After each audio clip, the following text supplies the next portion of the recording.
ఇవాళ కనీసము 100 మంది దరఖాస్తుదారులుగా ఉండాలి.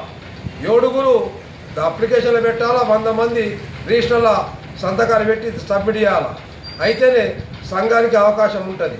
70 మంది 80 మంది కంపెనీలలో ఈ యూనియన్ పెట్టుకునే అవకాశం లేదు. అదే కాకుండా రాత్రిపూట కూడా మహిళలు పనిచేసేటువంటి పరిస్థితి వాళ్ళు ఉంది.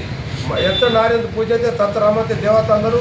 కానీ ఇక్కడ హిందూ రాష్ట్ర ప్రభుత్వం హిందూ ఛాంపియన్ అని చెప్పేటువంటి వాళ్ళు 80% హిందువులు ఉన్నటువంటి ఈ దేశంలో ఈ కార్మిక కోడ్లను తెచ్చి ఇవాళ మొత్తం కార్మికులందరినీ యజమానులకు ఒక పళ్ళెంలో పెట్టి నజరానికి అప్పచెప్తున్నారు. ఇది సరైనది కాదు.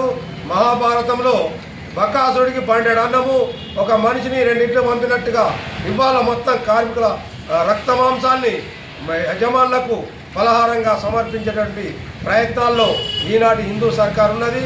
ఇది వాస్తవానికి దీని ఆచరణ అంతా హిందూ వ్యతిరేక పద్ధతులు ఉన్నది. కాబట్టి ఇది మెజార్టీ 80% పైగా కార్మికులే ఉంటారు, హిందూ కార్మికులు ఉంటారు. కాబట్టి ఇది ఖచ్చితంగా హిందూ వ్యతిరేక ప్రభుత్వంగా నేను చెబుతూ ఇకనైనా పునరాలోచించి కార్మిక కోడ్లను మరింత సరళీకరించి కార్మికులకు ఉన్న హక్కుల్ని కాపాడుతూ మరిన్ని హక్కులు ఇవ్వాల్సిందిగా డిమాండ్ చేస్తున్నాను.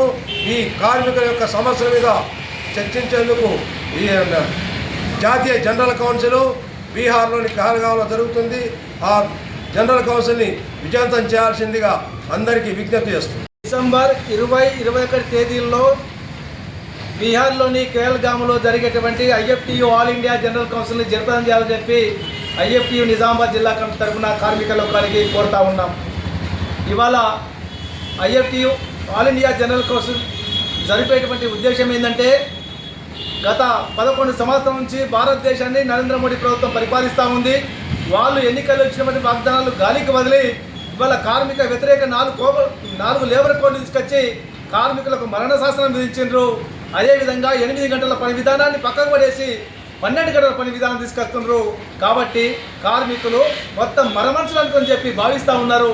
ఇవాళ హిందూ మతం ముసుగులో హిందూ వ్యతిరేకంగా, ప్రజా వ్యతిరేకంగా, కార్మిక వ్యతిరేక, రైతు వ్యతిరేక విధానాలను ఇవాళ నరేంద్ర మోడీ ప్రభుత్వం అవలంబిస్తుంది. కాబట్టి దానికి వ్యతిరేకంగా భారతదేశంలో జరుగుతున్నటువంటి అనేక విషయాల్ని చర్చించి కార్మిక వర్గాన్ని ఏ విధంగా ముందుకు తీసుకెళ్లాలి, ఏ విధంగా ఉద్యమాల్ని నిర్వహించాలనే ఆలోచనతో ఈ యొక్క కౌన్సిల్ నిర్వహిస్తూ ఉన్నాం. ఈ కౌన్సిల్లో అనేక విషయాలు చర్చించి భవిష్యత్ కార్యక్రమాన్ని రూపొందిస్తాం. ఎందుకంటే ఇవాళ మొత్తం దేశవ్యాప్తంగా ప్రభుత్వ రంగ సంస్థల్ని ఒక దిక్కు అమ్మేస్తూ ఉన్నారు, ప్రైవేటు రంగాలకు ప్రోత్సహిస్తూ ఉన్నారు. అంబానీ, అదానీ లాంటి పెద్ద పెద్ద పెట్టుబడిదారులకు, కార్పొరేట్ అధిపతులకు మొత్తం దేశ సంపదని వల్లగొట్టి అప్పచెప్తున్నటువంటి అమిత్ షాలు నరేంద్ర మోడీ యొక్క కార్మిక వ్యతిరేక విధానాలకు వ్యతిరేకంగా పెద్ద ఎత్తున ఆందోళన చేయవలసి ఉన్నది. కాబట్టి దేశంలో ఉన్నటువంటి అన్ని రకాలైన కార్మిక సంఘాన్ని కలుపుకొని భవిష్యత్తులో పెద్ద ఎత్తున కార్మిక ఉద్యమాన్ని నిర్మించడం కోసము ఐఎఫ్టు కృషి చేస్తుందని చెప్పి తెలియజేస్తా ఉన్నాం. ఈ కౌన్సిల్ని జయప్రదం చేయాలని చెప్పి కార్మిక లోకానికి మరోసారి విజ్ఞప్తి చేస్తూ ఉన్నాను.